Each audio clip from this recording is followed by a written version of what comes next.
고속정으로 구축함 대체 vs KF-X 단발. KF-X는 간단하게 우리가 유럽, 일본, 인도처럼 엔진까지 개발하는 프로젝트가 아니기 때문에 일단 난이도가 좀 내려간 개발 사업입니다. 엔진 먼저 보자면 단발로는 F16의 F100 엔진 사용 가능한데 그 엔진 가지고는 워낙 명품인 F16 이상의 성능, 그거보다 싼 가격이 안 나옵니다. 델타카나드로 만들면 낫겠지만 그건 애초에 무리고요. 그럼 KF-X 대신에 F18을 사자거나 FA50을 개량해서 추가 생산하자는 게 논리적인 주장이죠.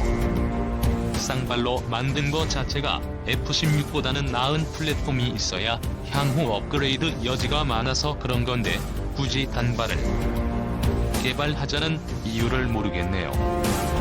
그럴 거면 직도입 또는 FA50 개량이 예산 아끼는 길이지 굳이 몇 조 원 낭비하면서 KF-X 필요 없습니다. 아마 직도입 원하는 사람도 많고 그 외 이유도 분명히 있을 것입니다. 그러나 전략적 관점에서 쌍발 KF-X는 현재 서방에서 추진 중인 차기 전투기 프로젝트 중 가장 빠르게 실전기체가 나오는 프로젝트입니다. 프랑스, 독일의 FCAS나 영국의 템페스트, 일본의 F3, 추가로 터키의 TFX, 인도의 앵커 등 언제 만들어질지 모르는 신기루 같은 계획인 반면 우리는 2023년 실기가 나오죠.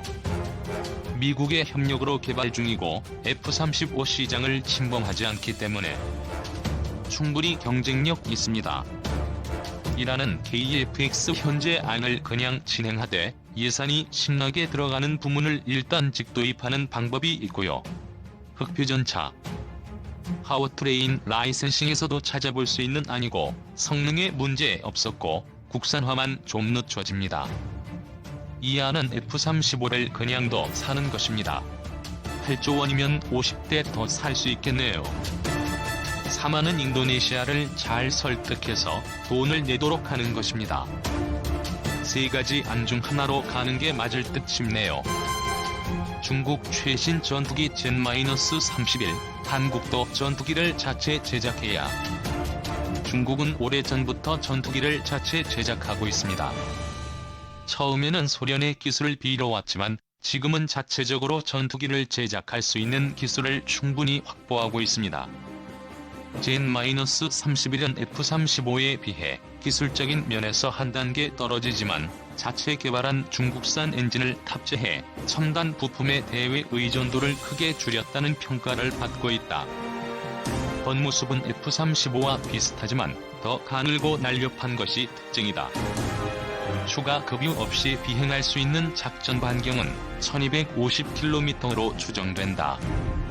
저는 기본적으로 중국과 같이 전투기를 자체 제작하는 것이 바람직하다고 생각합니다.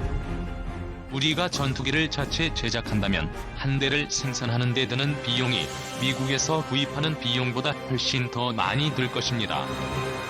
하지만 장기적으로 볼 때 전투기를 자체 제작하면 얻는 것이 훨씬 더 많습니다.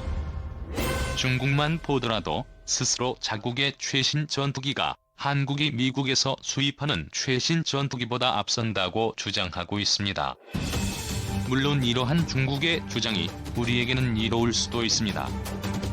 미국은 항상 우리에게 자국에서는 실전에서 퇴역하게 될 고물 전투기만을 주로 수출해왔으니까요. 중국이 최신 전투기를 개발할수록 우리에게도 가능하면 최신 전투기를 판매하려고 할 것입니다. 우리가 미국에게서 최신 전투기를 구입할 수 있게 된 것은 좋은데 우리는 국방비를 그저 제품 구입에만 소모하는 것은 상당히 낭비적입니다. 차라리 돈이 더 들더라도 전투기를 자체 개발하면 우리에게 부족한 기술력을 향상시킬 수 있는 여력이 있을 것입니다. 저의 이러한 주장에 대해서는 실전에서 전투기를 몰고 있는 파일럿이 반대하게 될 수도 있습니다. 아직 검증되지 않은 한국산 전투기로 어떻게 전투에 임할 수 있느냐는 것이겠지요. 하지만 우리가 언젠가는 기술적인 도약을 하기 위해서는 반드시 항공기를 자체 개발할 수 있어야 합니다. 항공기는 미래의 전략 산업입니다. 세계인이 더욱 편하게 왕래하게 될 때 항공기의 수요는 더욱 늘어날 것입니다. 설사 항공산업이 크게 발달하지 않는다고 하더라도 항공산업은 최첨단 산업이고 항공기술을 개발하는 과정에서 습득하는 기술은 다른 산업 분야에서도 유용하게 활용될 수 있습니다. 미국이 세계 최첨단을 달리는 기술 국가가 된 것도 국방비에 막대한 예산을 퍼부으면서 항상 세계 최고의 기술을 습득하려고 노력해왔기 때문입니다. 직접적으로 중국이 우리에게 군사적인 위협이 된다고 할 수 있습니다. 중국의 군사적인 위협에 대해 장기적으로 확실하게 맞설 수 있는 길은 무엇일까요? 중국을 수적으로 이길 수 없습니다. 오직 기술적인 우위를 확보해야만 합니다. 하지만 우리는 이미 중국에게 항공기술 면에서 상당히 뒤져 있습니다. 장기적으로 볼 때 우리가 독자적으로 중국의 군사적인 위협에 대응할 수 없는 이유입니다. 우리는 더욱 더 미국에게 의존해야 하는 입장에 처하게 됩니다. 이것은 중국과 미국의 대립이 격화될 때 우리의 입지를 좁힐 것입니다. 우리는 당연히 독자적인 견해를 주장할 수 없고 언제나 미국의 견해를 대변할 수밖에 없는 위치에 있게 될 것입니다. 우리보다 인구가 절반도 되지 않는 대만의 경우를 보면 우리의 나아갈 바를 알 수 있습니다. 대만은 오래전부터 자체 항공기를 개발해 왔습니다. 대만의 전투기는 충분히 중국의 전투기에 맞서고 지금까지는 더 앞선 것으로 평가되고 있습니다. 다만 앞으로 중국과 대만의 기술 격차가 좁혀졌고 중국이 대만을 앞지를 것이 확실한 이상 대만의 중국 방위력이 상당히 저하될 위험이 있습니다. 그것은 대만은 인구가 적어 기술 확보하는 데 어려움이 있기 때문입니다. 하지만 만약 우리가 처음부터 대만과 같은 항공기 자체 제작을 국방정책의 최우선 과제로 삼고 임했다면 중국과 버금가거나 중국보다 앞선 기술을 진작에 확보했을 것이라고 생각합니다. 물론 한국의 방위산업계에서도 전투기는 어렵더라도 고등훈련기와 같이 유사시 전투에 임할 수 있는 비행기를 개발해서 몇몇 국가에 수출을 타진하고 있기는 합니다. 하지만 이러한 더딘 발전 속도로서는 빠르게 변화하는 세계 질서에 발빠르게 대응하는 데에는 한계가 있습니다. 지금도 늦지 않았습니다. 우리는 산업기술 면에서는 중국보다 앞선 부분이 있습니다. 전투기 생산에 있어서도 우리가 모든 부문에서 중국을 앞서기는 어렵기 때문에 이른바 비대칭 전략을 추구해야 합니다. 조그만 부문에서 앞선 기술적 우위가 전략적으로 큰 의미를 가질 수 있습니다.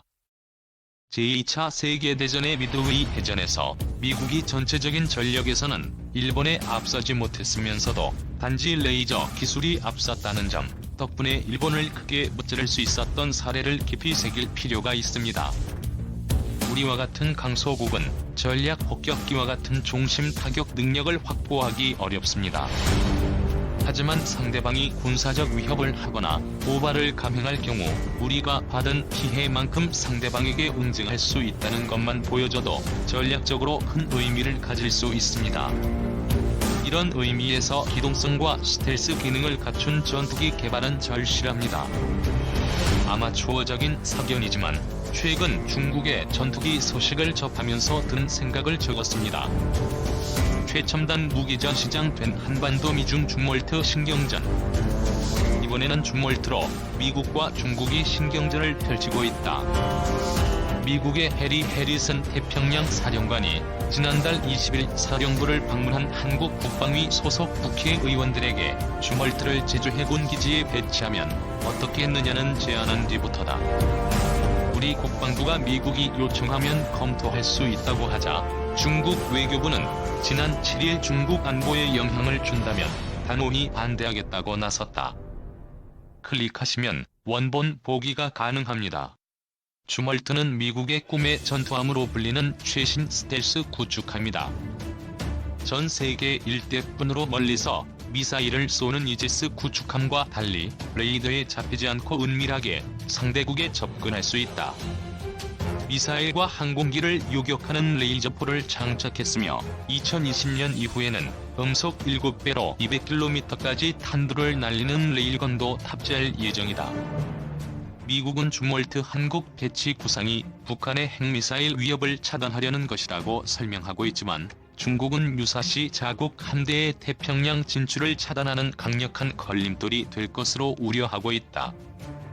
문제는 미중의 신경전이 첨예화하면서 한반도 주변이 점점 최첨단 전략무기의 전시장으로 변해가고 있다는 점이다. 한반도 사드 배치 결정 이후 중국은 한미일 군사 협력 강화에 대비한다며 함대, 전투기, 탄도미사일 실험 등으로 한반도 주변을 위협하고 있고 미국은 이에 대한 대응으로 최신형 무기를 전진 대체해 나가고 있다. 중국은 지난해 말부터 지난 1월 중순까지 항모랴오닝호를 출항시켜 서해, 서태평양, 남중국해, 대만의 협으로 이어지는 원양 훈련을 실시했다. 지난달에는 서해를 관할하는 북해 함대에 처음으로 052D형 최신형 이제스 구축함 신잉함을 취역시켰다. 미국이 지난 4일 하와이 먼바다에서 일본과 공동 개발한 차세대 요격 미사일 SM-3 블록 EA의 해상 발사 시험을 한 것에 대해서도 중국은 우리의 탄도미사일을 겨냥한 것 아니냐며 민감한 반응을 보이고 있다. 바다의 사드로도 불리는 이 미사일은 몇 차례 요격 실험을 더 거친 뒤 2021년 총 8척으로 확대될 일본 이지스함에 탑재될 전망이다. 관영 환구15는 8일 사설을 통해 사드와 SM-3 블록 EA는 미국의 동북아 미사일 방어 체계 구축의 핵심이라면서 중국은 미국의 MD보다 우월한 전략핵 역량을 갖추는 수밖에 없다고 주장했다. 실제로 중국은 최근 사정거리 14,000km의 핵탄두 장착 대륙간 탄도미사일 둥펑 41을 한반도 인근 려닝성에 배치했고 최신의 ICBM인 둥펑 50 실험 발사에도 성공했다. 최신형 준중거리 탄도미사일 둥펑 16 발사 훈련도 진행했다. 둥펑 41과 둥펑 50는 미국 본토를, 둥펑 16은 일본 오키나와의 주일 미군 기지를 타격할 수 있다.